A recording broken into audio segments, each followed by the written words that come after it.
స్ఫూర్తిదాయక సందేశాన్ని అందించిన గౌరవ ఉప ముఖ్యమంత్రి ప్రజలకు నమస్సులతో డ్రీమ్ బిగ్ అన్న కొటేషన్, అలాగే కలలు కనాలి సాకారం చేసుకోవాలి అనే ఏపీజే అబ్దుల్ కలాం గారి కొటేషన్ కూడా మనందరికీ తెలుసు. అదే స్ఫూర్తితో రైజింగ్ తెలంగాణ కోసం నిరంతరం అనేక యత్నాలు చేస్తూ నిద్రపోతూ కనే కల కాదు, నిద్ర లేకుండా చేసే కలలు కనండి అని యువతకు పిలుపునిస్తుంటారు ప్రతి వేదికపై ఆనరబుల్ సీఎం గారు. నవోత్సాహ తెలంగాణ నిర్మాణం కోసం ముందుకు సాగమంటున్న మన ముఖ్య అతిథి గౌరవనీయులైన ముఖ్యమంత్రి రేవంత్ రెడ్డి గారి సందేశం.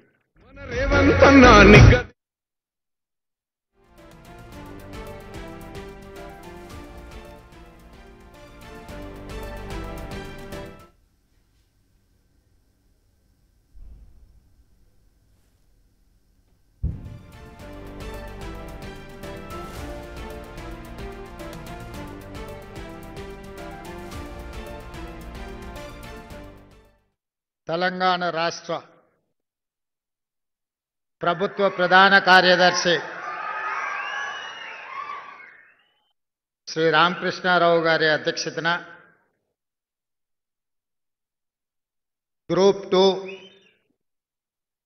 ఉద్యోగ నియామక పత్రాలు అందించాలనే కార్యక్రమాన్ని ఏర్పాటు చేసి ఈ కార్యక్రమానికి నాతో పాటు ఉప ముఖ్యమంత్రి వర్యులు మిత్రులు బట్టి విక్రమార్క గారిని, సహచర మంత్రివర్గ సభ్యులు మిత్రులు పొన్నం ప్రభాకర్ గారిని, ప్రభుత్వ విప్ చీఫ్ విప్ పట్నం మహేందర్ రెడ్డి గారిని,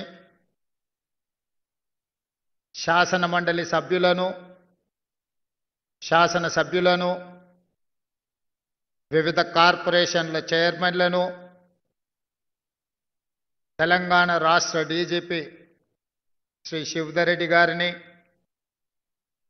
ఈరోజు నియామక పత్రాలు అందించబోతున్న వివిధ శాఖలకు సంబంధించిన ప్రభుత్వ ఉన్నతాధికారులను, రాబోయే 35 సంవత్సరాలు తెలంగాణ పునర్నిర్మాణంలో భాగస్వాములు కాబోతున్న 783 మంది అధికారులు కాబోతున్న మిమ్మల్ని, మీ తల్లిదండ్రులను, మీ కుటుంబ సభ్యులను ఈ దీపావళి పండుగ సందర్భంగా మీ అందరి కుటుంబాలలో, మీ తల్లిదండ్రుల కళ్ళల్లో 48 గంటల ముందే ఒక వెలుగులు వెలిగి మీ కుటుంబాలలో సంతోషాన్ని ఈరోజు శిల్పకళా వేదికగా తెలంగాణ రాష్ట్ర ప్రభుత్వం ఏర్పాటు చేసింది. మనస్ఫూర్తిగా తెలంగాణ ఉద్యమంలో భాగస్వాములై ఆనాడు ఉస్మానియా కాకతీయ యూనివర్సిటీలలోనే కాకుండా తెలంగాణ జిల్లాలలో ఉన్న కళాశాలలు, యూనివర్సిటీలలో అలుపెరగని తెలంగాణ పోరాటం చేసి మీ తోటి విద్యార్థులైన శ్రీకాంతాచారి, వేణుగోపాల్ రెడ్డి, ఈశాన్ రెడ్డి, యాదయ్య లాంటి తెలంగాణ యువ విద్యార్థులు తమ జీవితాలను ధారబోసి ఆత్మ బలిదానాలు చేసుకొని తెలంగాణ రాష్ట్రాన్ని సాధించిండ్రు. ఒక శ్రీకాంతాచారి, ఒక యాదయ్య, ఒక కానిస్టేబుల్ కిష్టయ్య కన్న కలలు మా ప్రాణాలు పోయినా పర్వాలేదు, మా కుటుంబాలు అనాథలైనా పర్వాలేదు, ఈ తెలంగాణ రాష్ట్రంలో లక్షలాది మంది నిరుద్యోగుల యువకుల యొక్క కలలు పండాలి, ఈ తెలంగాణ రాష్ట్రం సస్యశ్యామలం కావాలి అని వాళ్ళు ఆత్మ బలిదానాలు చేసుకొని తెలంగాణ రాష్ట్రాన్ని సాధించారు. ఆనాటి రాజకీయ పార్టీల నాయకులు నీళ్లు, నిధులు, నియామకాలు అనే నినాదంతో తెలంగాణ ప్రజల యొక్క బలమైన ఆకాంక్ష 60 సంవత్సరాల సుదీర్ఘ పోరాటాన్ని రాజకీయ ఆయుధంగా మార్చుకొని వచ్చిన తెలంగాణలో 10 సంవత్సరాలు అధికారాన్ని చెలాయించి నిరుద్యోగ సమస్యను పరిష్కరించలేరు. వాళ్ళు, వాళ్ళ కుటుంబ సభ్యులు, వాళ్ళ బంధువర్గము ఆగర్భ శ్రీమంతులు ఎలా కావాలి, నిజాం నవాబుతో పోటీ పడే ప్రపంచంలోనే ఈనాటి భాషలో పోల్చాలంటే అదానీ అంబానీలతో పోటీ పడి అల్లుడిని అంబానీ చేయాలి, బిడ్డను బిర్లాను చేయాలి అనే కలలు కంటూ 10 సంవత్సరాలు పరిపాలన కొనసాగించారు. ఏ రోజు కూడా ఒక్క క్షణమైన నిద్రపోయే ముందు గుండెల మీద చేయి పెట్టుకొని ఏ శ్రీకాంతాచారి, ఏ కానిస్టేబుల్ కిష్టయ్య, ఏ యాదయ్య, ఏ ఈశాన్ రెడ్డి, ఏ వేణుగోపాల్ రెడ్డి ఆత్మ బలిదానాలు చేసుకొని తెలంగాణ సాధించినరో వాళ్ళ లక్ష్యమేందో అని ఆలోచన చేసినుంటే మీ ఉద్యోగ నియామకాలు 7-8 సంవత్సరాల క్రితమే జరిగిపోయి ఉండేవి. ఈనాడు తెలంగాణ పునర్నిర్మాణంలో మీరు సీనియర్ అధికారులుగా ఈ ప్రభుత్వంలో బాధ్యత వహించి ఉండేవాళ్ళు. కానీ ఏ రోజు మీ గురించి కానీ వాళ్ళు నినదించిన నీళ్లు, నిధులు, నియామకాల విషయంలో చిత్తశుద్ధితో పనిచేసినుంటే నీళ్లకు సంబంధించిన కాళేశ్వరం, కూలేశ్వరం అయి ఉండేది కాదు. ఈనాడు 1,00,000 కోట్లు గోదావరిలో పోసి నిర్మించిన కాళేశ్వరం కట్టడం, కూలడం 3 సంవత్సరాల్లోనే జరిగిపోయింది. చరిత్రలో ఇట్లాంటి దుర్ఘటన, ఇట్లాంటి దురదృష్టకరమైన సందర్భం ఏ దేశంలో, ఈ దేశంలో ఉన్న రాష్ట్రాలే కాదు, ఏ దేశంలో కూడా ఇట్లాంటి పరిస్థితులు రాలేదు. నిధులకు సంబంధించి మీకు తెలుసు, ఫామ్ హౌస్లో 1 ఎకరానికి ₹1 కోటి పండించే విద్య ఆ నాయకులకు తెలిసినప్పుడు తెలంగాణ రాష్ట్ర రైతాంగానికి ఆ విద్య ఎందుకు నేర్పలేదు? మీరే చూసిండ్రు, మా ఫామ్ హౌస్లో పంట పండిస్తే ఎకరాకు ₹1 కోటి వస్తుందని ఒక పెద్ద ఆయన చెప్పిండు. సంతోషం, అద్భుతమైన కళ మీకు ఉన్నందుకు. 64 కళలలో చోర కళ కూడా ఒకటి అంటే నేను అదేందో నాకు అర్థం కాలేదు. కానీ ఈనాడు ఎకరాకి ₹1 కోటి వ్యవసాయంలో ఆదాయం వస్తుందంటే చోర కళలో పరోక్షంగా ఇదే కళనేమో అనిపించేటట్టుగా వచ్చింది. తెలంగాణలో ఆనాడు ఒరేసుకుంటే ఉరేసుకున్నట్టే అని ప్రభుత్వాలు పలికినాయి. తెలంగాణ రాష్ట్రం తెచ్చుకున్నది పండించిన పంట కొనుగోలు చేయలేని పరిస్థితిలో ప్రభుత్వం ఉంటే, తెలంగాణ పరిపాలన చేసే నాయకులు ఉంటే, ఇక తెలంగాణ రాష్ట్ర సాధన రైతులకు మనమందరం రైతాంగ కుటుంబాల నుంచి వచ్చిన మన తల్లిదండ్రుల యొక్క కష్టానికి ఈ తెలంగాణ రాష్ట్ర సాధన ఏమైనా సమాధానం చెప్పిందా? ఒక్కసారి ఆలోచన చేయండి. ఇక నియామకాలకు వస్తే నేను చెప్పాల్సిన అవసరం లేదు. ఆనాడు ప్రభుత్వంలో ఎవరు మంత్రులు ఉన్నారు? ముఖ్యమంత్రి కానీ, ఐటీ అండ్ ఇండస్ట్రీస్ మినిస్టర్ కానీ, ఫైనాన్స్ మినిస్టర్ కానీ, పంచాయతీరాజ్ శాఖ మినిస్టర్స్ ఎవరున్నారో మీరు ఒక్కసారి ఆలోచన చేయండి. మరి ఈనాడు ఫైనాన్స్ అండ్ ఎనర్జీ మినిస్టర్ బట్టి విక్రమార్క గారు ఉన్నారు. ఈనాడు స్పీకర్గా గడ్డం ప్రసాద్ కుమార్ గారు ఉన్నారు. ఈనాడు కార్మిక శాఖ మైనింగ్ డిపార్ట్మెంట్లో వివేక్ వెంకటస్వామి గారు ఈరోజు మంత్రిగా ఉన్నారు. మెడికల్ అండ్ హెల్త్ మినిస్టర్గా దామోదర్ రాజనరసింహ గారు ఉన్నారు. ఆనాడు వాళ్ళుంటే ఈనాడు చదువుకున్న గ్రామీణ ప్రాంతాలలో దళిత వాడల్లో పెరిగిన బట్టి విక్రమార్క గారు, దామోదర్ రాజనరసింహ గారు, అడ్లూరి లక్ష్మణ్ గారు, వివేక్ వెంకటస్వామి గారు, గడ్డం ప్రసాద్ కుమార్ గారు, ఒక సీతక్క, ఒక కొండా సురేఖ ఈనాడు ప్రభుత్వంలో భాగస్వాములై ఒక విద్యార్థి నాయకుడిగా రాణించిన పొన్నం ప్రభాకర్ గారు ఈరోజు మంత్రిగా తెలంగాణ రాష్ట్ర సాధనలో పార్లమెంట్లో కొట్లాడిన పొన్నం ప్రభాకర్ గారు ఈనాడు ఈ ప్రభుత్వంలో ఉన్నారు. అందుకే ఆనాడు పార్లమెంట్లో ఓడిపోయిన కరీంనగర్ పార్లమెంట్లో ఓడిపోయిన ఒక పెద్ద ఆయనకు ప్లానింగ్ కమిషన్ వైస్ చైర్మన్గా 100 రోజులు తిరక్కముందే ఆనాడు ప్రభుత్వం ఇచ్చింది. నిజామాబాద్ పార్లమెంట్లో ఓడిపోయిన కుటుంబ సభ్యులకు తక్షణమే ఎమ్మెల్సీ పదవిచ్చి వాళ్ళ కుటుంబంలో ఉన్న అన్ని ఖాళీలను భర్తీ చేసుకున్నారు. వయసున్న వాళ్లకు, అనుభవం ఉన్న వాళ్ళకు, అర్హత ఉన్నా అర్హత లేకపోయినా కుటుంబంలో ఏ ఒక్కరిని ఖాళీగా ఉంచకుండా ప్రభుత్వంలో ఉన్న అన్ని హోదాలలో వాళ్ళనే భర్తీ చేసుకున్నారు తప్ప 2015లో నోటిఫికేషన్ తర్వాత 2025 వరకు గ్రూప్ 2 నోటిఫికేషన్ల యొక్క భర్తీ జరగలేదు అని అంటే ఆనాటి ప్రభుత్వం యొక్క ప్రాధాన్యత ఏంది, ఈనాటి ఈ ప్రభుత్వం యొక్క ప్రాధాన్యత ఏంది, చదువుకున్న యువకులుగా మీరు ఆలోచన చేయండి అని చెప్పి మీకు సూచన చేస్తున్నా. ఉమ్మడి రాష్ట్రంలో సమైక్య పాలనలో 2011లో గ్రూప్ 1 నోటిఫికేషన్ ఇస్తే మళ్ళీ 2025 20 రోజుల క్రితం 562 మంది గ్రూప్ 1 అధికారులను నేను మా మిత్రులు బట్టి విక్రమార్క గారు నియామక పత్రాలు ఇచ్చే వరకు 15 సంవత్సరాలు గ్రూప్ 1 ఉద్యోగ నియామకాలు జరగలేదు అని అంటే ఇంతకంటే దుర్మార్గమైన పరిస్థితులు ఎక్కడైనా ఉంటాయా? మీరు ఒక్కసారి ఆలోచన చేయండి.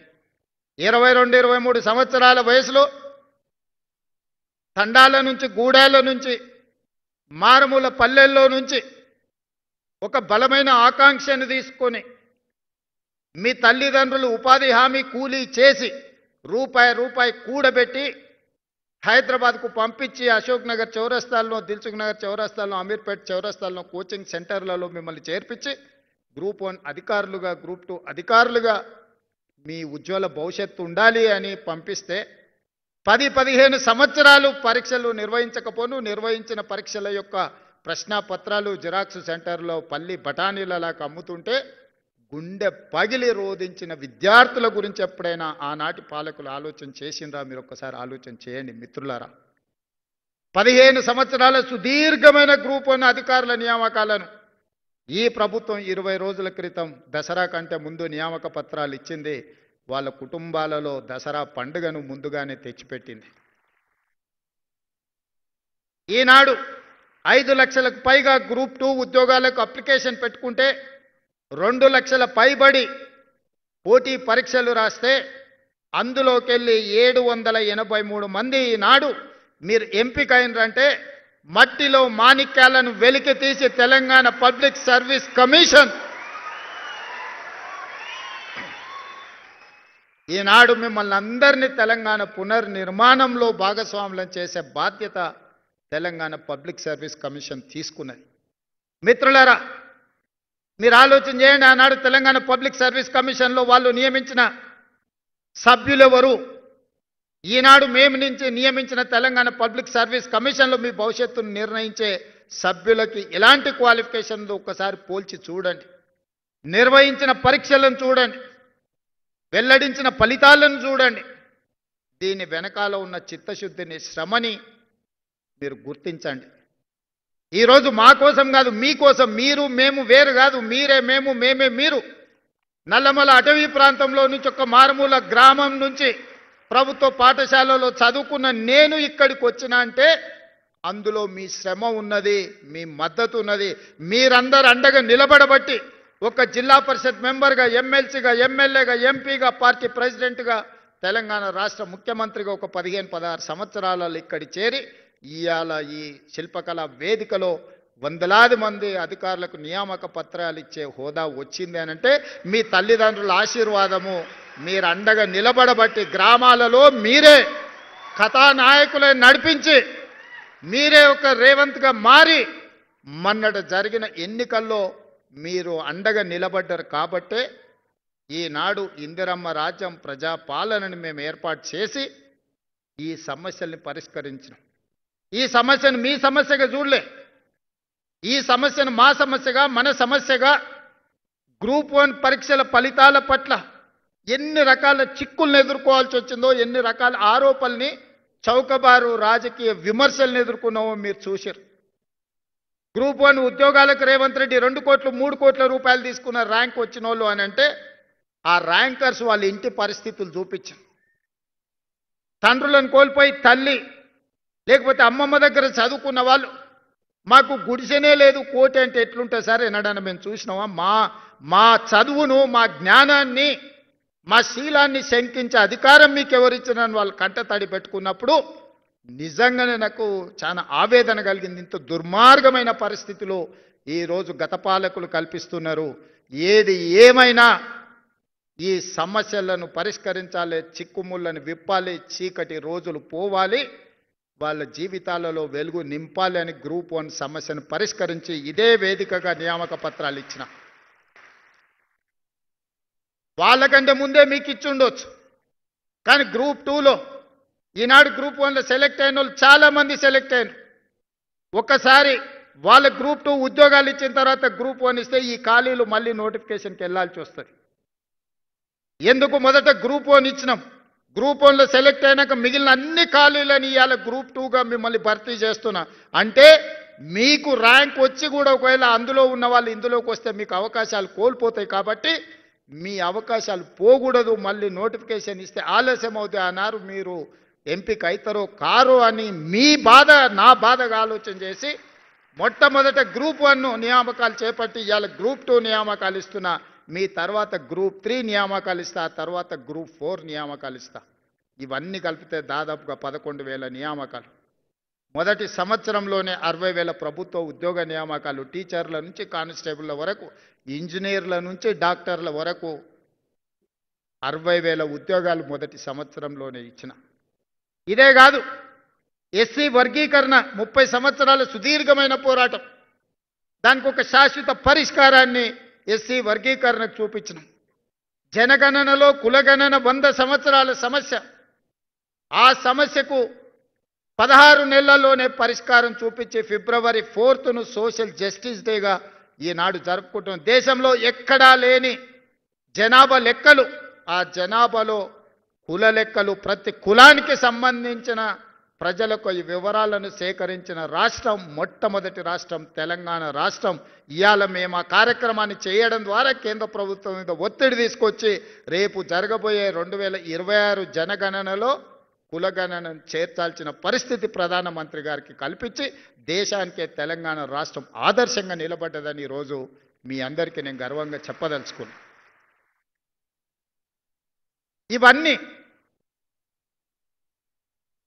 ఎలా చేయగలుగుతున్నాం? ఎన్ని ఆరోపణలు చేసిన 10 సంవత్సరాలు పరిపాలన చేసిన వాళ్ళు, 10 సంవత్సరాల అధికారాన్ని చెలాయించిన వాళ్ళు అడ్డుపడుతూ అక్రమంగా సంపాదించిన సంపదతో ఎక్కడ పడితే అక్కడ కేసులు వేస్తూ పిటిషన్లు పెడుతూ వీధులెక్కి రాద్ధాంతం చేస్తూ సోషల్ మీడియాలో పెట్టుబడులు పెట్టి బురద జల్లే కార్యక్రమాన్ని చేస్తున్నారు. ఆనాడు ఎన్నికల కంటే ముందు మీరే బాధ్యత తీసుకొని ప్రచారం కల్పించి ప్రజలకు మేము చెప్పిన అంశాలను చేరవేశారు.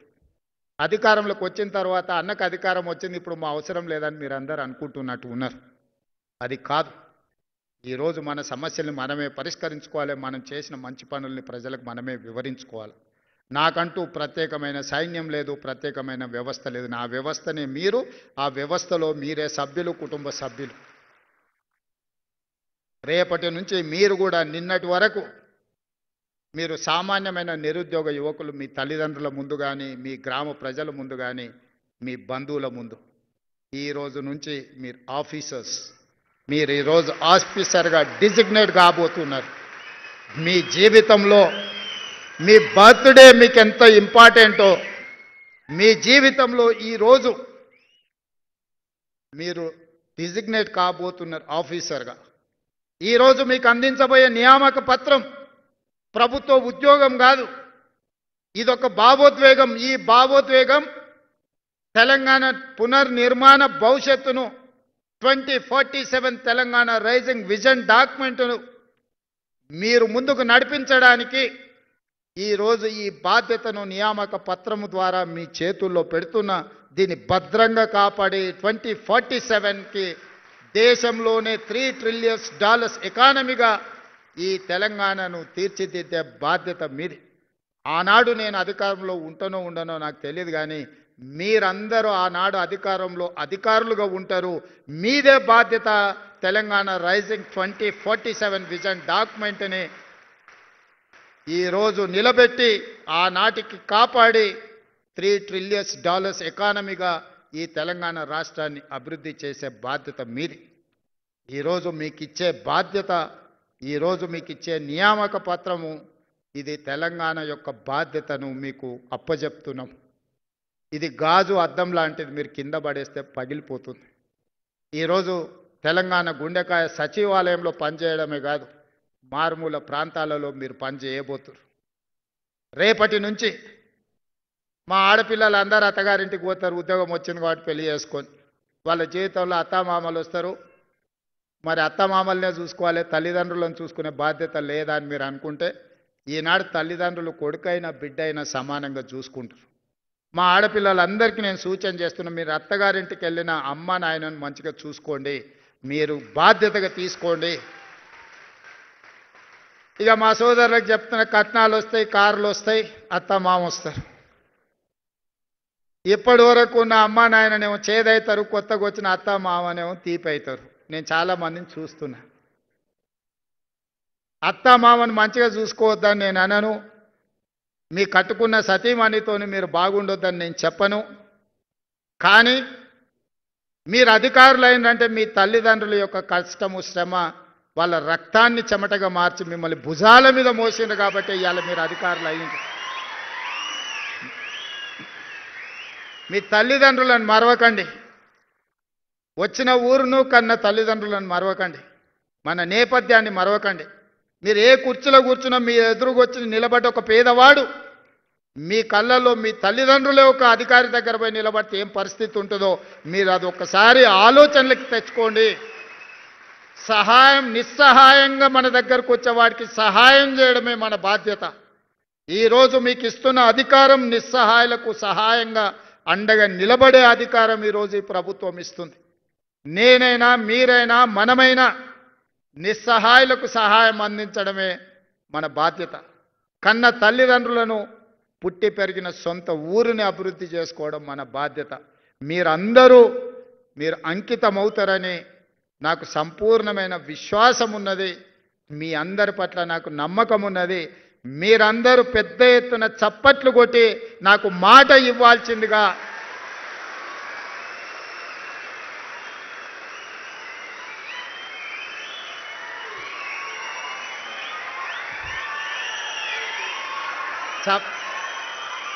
చప్పట్లే కదా కొట్టేసినాం. రేపటి నుండి సార్ చూడబోతారా అని మీరు అనుకుంటారేమో. తప్పకుండా చూస్తా. ఎవరన్నా తల్లిదండ్రులను చూసుకోకపోతే మీ జీవితంలో 10-15% కోత చేసి మీ తల్లిదండ్రుల ఖాతాలు వేస్తా. చట్టమే తెస్తున్నా, ఆ చట్టాన్ని మీతోనే రాపిస్తా. తల్లిదండ్రులను చూసుకోని వాళ్ళ జీతాల నుంచి 10-15% జీతంలో కోత విధించి మొదటి నాడు మీ అకౌంట్లో ఎట్లయితే జీతం పడుతుందో మీ జీతంలో నుంచి ఆడబిడ్డ అయినా మగబిడ్డ అయినా ఆ జీతం తల్లిదండ్రుల ఖాతాలకు పోయేటట్టు ఖాతా తెరిచి మీ జీతాలు మాత్రం అక్కడికి బదిలీ చేస్తా. అది చట్టం చేస్తా, ఆ చట్టం మీతోనే రాపిస్తా. సెక్రటేరియట్లకు ఎవరు వస్తారో రామకృష్ణారావు గారు, మనం ఒక కమిటీ వేయండి కొత్త ఆఫీసర్లతో ఆ చట్టం రాపిచ్చే దాంట్లో. మళ్ళీ వాళ్ళు మాకేం తెలియదు అందులో ఏముందో అంటారు. కాబట్టి ఇందులో నుంచి సెక్రటేరియట్కి వచ్చే ఆఫీసర్స్ ఎవరైతే ఉన్నారో వాళ్ళతోనే ఒక గ్రూప్ ఆఫ్ ఆఫీసర్స్తో ఒక కమిటీ వేసి బేసిక్ డాక్యుమెంట్ వాళ్ళతోనే తయారు చేయించండి. అప్పుడు మేము చేసిన చట్టం ఖచ్చితంగా అమలు జరుగుతుందని వాళ్ళకి నమ్మకం వస్తుంది. అదేవిధంగా గతంలో ఉన్న పరిస్థితిని ఒక చిన్న ఉదాహరణ ద్వారా మీకు చెప్పదలుచుకున్నాను. ఎందుకంటే రేపటి నుంచి మీరు చూడబోతున్నారు కాబట్టి. త్రిలింగ దేశం అని ఒక దేశం ఉండేది. ఆ దేశానికి రాజు చంద్రసేనుడు. ఆ చంద్రసేనుడికి ఓ కొడుకు ఓ అల్లుడు ఉన్నాడు, రామసేనుడు హరిసేనుడు. రామసేనుడికి ఒకటే కోరిక, ఎట్లన్నా చేసి చంద్రసేనుడిని ఆ కృష్ణుడి నుంచి దొబ్బి కింద పడేసి అందులో కూర్చోవాలి. దానికోసం అన్ని రకాల ప్రయత్నాలు చేసిండు. ఇంట్లో అమ్మతో చెప్పించండు, భార్యతో చెప్పించండు, చుట్టాలతో చెప్పించండు, తండ్రికి ఎన్ని చెప్పించినా ఇంక ఇది జరుగుతలేదు. చూసి ఇక ఎక్కడ జరుగుతలేదని చెప్పి ఏం చేయాలని ఆలోచన చేస్తుంటే ఆయనకు హరికర వేణుగోపాలరావు గారను పెద్ద మనిషి ఎదురైండు. అయ్యగారు ఎట్లా మరి నా కోరిక నెరవేర్తలేదు, ఏం చేయాలంటే, ఇట్లా అయితే కుదరదాయా, నువ్వు జర గట్టిగా తపస్సు చెయ్యి, తపస్సు చేస్తే దేవుడు ప్రత్యక్షమవుతాడు, ఇక నువ్వు దేవుని కోరుకుంటే మాత్రం నీ కోరిక నెరవేరేటట్టు ఉంది అని సూచన చేసిండు. సరే మంచిదని ఎత్తుకుతే ఆదిలాబాద్లో 1000 ఊడల మర్రి కనిపించింది, ఇది అయితే బాగుంటుంది తపస్సు అని. రామసేనుడు పోయి 1000 ఊడల మర్రి కింద కూర్చొని ఇక కఠోరమైన తపస్సు తంత్రాలన్నీ చదువుతుంటే ఇక మొత్తం త్రిలింగ దేశంలో ఉన్న అందరికీ నిద్రలేని పరిస్థితులు వచ్చినాయి. ఈ లోపల హరిసేనుడుకు పొన్నం ప్రభాకర్ లాంటి మిత్రులు చెప్పినా, మీ బావమరిదాడ తపస్సు చేస్తున్నాడు, కుర్చీ పోయేటట్టే ఉంది, మరి నీ సంగతి ఏంది అని. అమ్మ ఇదేదో ప్రమాదానికే వచ్చేటట్టు ఆయన కూడా ఆడిపోయింది, ఏం చేస్తుండో బామారిది చూద్దామని. చెట్టు కింద బామారిది మర్రి చెట్టు కింద కూర్చొని కఠోరమైన తపస్సు చేస్తున్నాడు. బావ జర తెలియకల్లోడు, దేవుడు అనేటోడు పైనుంచే కిందికి వస్తాడు కదా ప్రత్యక్షమైతే అని మర్రిచెట్టు ఎక్కి మర్రిచెట్టు మీద కూర్చొని ఆయన కూడా తపస్సు కూర్చున్నాడు. వస్తా వస్తా ఫస్ట్ నా దగ్గరికి వస్తాడు కదా, మనమే ముందుగాల దేవునితో మాట్లాడదామని. నిజంగానే మర్రిచెట్టు ఎక్కి కూర్చొని ఆయన కూడా ఇక కఠోరమైన తపస్సులు ఆయన భాగస్వామి అయ్యాడు. ఇక దేవుడికి కూడా నిద్ర భంగం కలిగి ఇలా సంగతి ఏందో చూద్దామని రానే వచ్చిండు. వచ్చేటప్పుడే మధ్యలో హరిసేనుడు కల్పించడు. ఏం భక్త చాలా తపస్సు చేస్తున్నావు, ఏంది నీ కోరిక అని. హరిసేనుడికి అనుమానం వచ్చింది, నేను ఏం కోరినా కింద వాడు బామర్ది ఇంకేం కోరుకుంటాడో తెలియదు, ఈయన సంగతి చెప్తుండని. ఏం లేదు దేవుడా, నాకు కన్ను ఓడు అని అడిగాడు. ఆయన అడిగాడు, నువ్వు ఇంత తపస్సు చేసింది నీ కన్ను పొడిపించుకోవడానికి కానీ, నేను చెప్తా కదా దాని వెనకాల ఉన్న మతలబు, నువ్వైతే పొడువు అన్నాడు. ఓకే నీ కోరిక నెరవేర్చాను. ఒక కన్ను ఓడిచాడు. ఓడిచి ఇంకా కిందికి వచ్చాడు రామసేనుడి దగ్గరికి, బావమారి దగ్గరికి. బావమారిదికి బావ మీద అనుమానం, వీడు తెలియకల్లోడు కొంచెం తెలుగు ఆలోచన చేస్తాడని. సరే మంచిదని ఆలోచన చేసి రామసేనుని కూడా అడిగాడు, దేవుడు ఏంది నీ కోరిక అని. ఇక ఎక్కువ ఆలోచన చేస్తే మనకు అసలే తెలివి తక్కువ, ఎక్కువ ఆలోచన చేస్తే అనవసరమైన నష్టం. మా బావ ఏం అడిగిందో దానికి నాకు రెండింతలి అని అడిగాడు. ఇక దేవుడు కూడా అల్క ఉన్నది కదా ఇది అని ఈయన 2 కళ్ళు ఓడిచేసిండు. వానికి ఒక కన్ను లేదు, ఇంటికి 2 కళ్ళు లేవు. ఇక దేవుడు పోయినాక మళ్ళీ ఇద్దరు కలుసుకురు. అరే పరిస్థితి ఏంది, ఇట్లా అయిపోయా, ఇట్లయితే ఎట్లయితుంది, మరి ఎట్లా బతుకుదాం, మరి ఇట్లా కుదిరేటట్లేదు, ఇట్లా మనం పని చేసుకునే పరిస్థితి చేయి దాటిపోయిందని.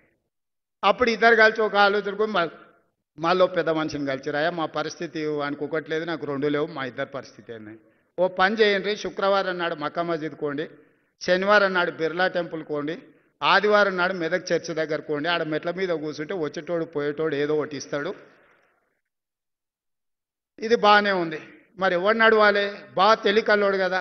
అరే నీకు 2 లేవు, నువ్వు నడవలేవు, నువ్వు నన్ను నీ భుజాల మీద ఎత్తుకో, నేను దారి చూపిస్తుంటా, ఇక నువ్వు నడుచుకుంటావా అని చెప్పి బామార్ది భుజాల మీద ఎక్కి ఇప్పుడు మక్కా మస్జిద్, శుక్రవారం శనివారం బిర్లా టెంపుల్, ఆదివారం మెదక్ చర్చి దగ్గర, రేపో మాపో పొన్నం గారు జూబ్లీ హిల్స్ కూడా వస్తారు, ఎందుకంటే ఆడ ఎన్నికలు ఉన్నాయి. నువ్వు జర జాగ్రత్తగా ఉండాలి వీళ్ళ పట్ల. సో ఇది గతంలో వాళ్లకు వాళ్ళే ఇవాళ పేపర్లలో టీవీలలో మేం చెప్పుడు ఇచ్చిపెట్టండి, కుటుంబ సభ్యులే చెప్తున్నారు ఏం జరిగిందో, ఏ రకంగా దోపిడీ జరిగిందో, ఏ రకంగా అవినీతికి పాల్పడ్డారో, ఏ రకంగా కుటుంబ పంచాయతీలు ఈరోజు పక్కున పగులుతున్నాయో, పాపాలు పుట్ట పగులుతుందో మీరు అందరు కళ్ళతో చూస్తారు. రేపు క్షేత్ర స్థాయిలో మీరు వెళ్ళేటప్పటికి వాళ్ళందరూ మీకు ఎదురు పడతారు, మళ్ళీ సెంటిమెంట్ రగల్చాలని చూస్తారు. ఈ సెంటిమెంట్తోని మళ్ళీ బతకాలనుకుంటారు. వాళ్ళని ఎక్కడైనా పేపర్లు చూడండి, రెసిడెన్షియల్ స్కూల్స్లలో ఎక్కడైనా పిల్లలు కలుషిత ఆహారం తిన్నరు అని అంటే పైశాచిక ఆనందంతోని డాన్సులు చేస్తుంటారు. అబ్బా 10 మంది పిల్లలు చచ్చిపోతే మేము ప్రభుత్వం మీద బురద చల్లొచ్చు, ఈ పిల్లలు చచ్చిపోతే బాగుండని. ఎక్కడన్నా యాక్సిడెంట్ జరిగి ఎవరైనా చచ్చిపోతే, ఆ శ్రీశైలం టన్నెల్ కావచ్చు, ఇంకేదన్నా కావచ్చు, ప్రమాదవశాత్తు ఏదైనా జరిగిపోతే ఎంబడే ఈ ప్రభుత్వం మీద బురద చల్లాలి, తద్వారా మళ్ళీ అధికారంలోకి రావాలి అని ఒక రకమైన పైశాచిక ఆనందం వాళ్ళ కళ్ళల్లో కనిపిస్తుంది. మాసాయిపల్లిలో పిల్లలు చచ్చిపోతే చూడడానికి, బస్సు యాక్సిడెంట్ ట్రైన్కు గుద్దుకొని పిల్లలు చచ్చిపోతే చూడడానికి పోని కనికరం లేని ఈ మనుషులు పాఠశాలల్లో కలుషిత ఆహారంతో పేదోళ్ళ పిల్లలకు ఏదైనా ఇబ్బంది వస్తే వాళ్ళ పైశాచిక ఆనందాన్ని ఒక్కసారి చూడండి. ప్రభుత్వం చేస్తున్న అభివృద్ధి కార్యక్రమాలలో ఎక్కడైనా యాక్సిడెంట్ జరిగి ఎవరైనా కార్మికుల ప్రాణాలు పోతే వాళ్ళ పైశాచిక ఆనందాన్ని చూడండి. అందుకే ఈనాడు అధికారులకు మీకు సూచన చేస్తున్నా, ఇట్లాంటి ప్రభుత్వ పాఠశాలల్లో కలుషిత ఆహారం అందకుండా చూడాలంటే అది మీ చేతుల్లోనే ఉంది. ప్రభుత్వం చేస్తున్న నిర్మాణాలలో ప్రమాదాలు జరగకుండా చూడాలంటే అది మీ చేతుల్లోనే ఉంది. తెలంగాణను అప్రమత్తంగా ఉంచండి, కాపాడండి తెలంగాణను. తెలంగాణలో ప్రమాదాలు జరగొద్దు, ఏ కుటుంబంలో విషాదం ఉండొద్దు. ఈ పైశాచిక ఆనందం అధికారం కోసం తాపత్రయపడుతున్న వాళ్లకు మీరు గుణపాఠం చెప్పాలి. భవిష్యత్తుకి ఇది ఒక పాఠం కావాలి. ఈనాడు మీకు అందించబోయే నియామక పత్రం తెలంగాణ ప్రజల యొక్క బాధ్యత, 4 కోట్ల ప్రజల యొక్క భవిష్యత్తు మీ చేతికి మేము అందిస్తున్నాం. దాన్ని భద్రంగా కాపాడి ముందుకు తీసుకెళ్లాల్సిందిగా కోరుకుంటూ మీ అందరి దగ్గర సెలవు తీసుకుంటున్న మిత్రులారా, ధన్యవాదాలు.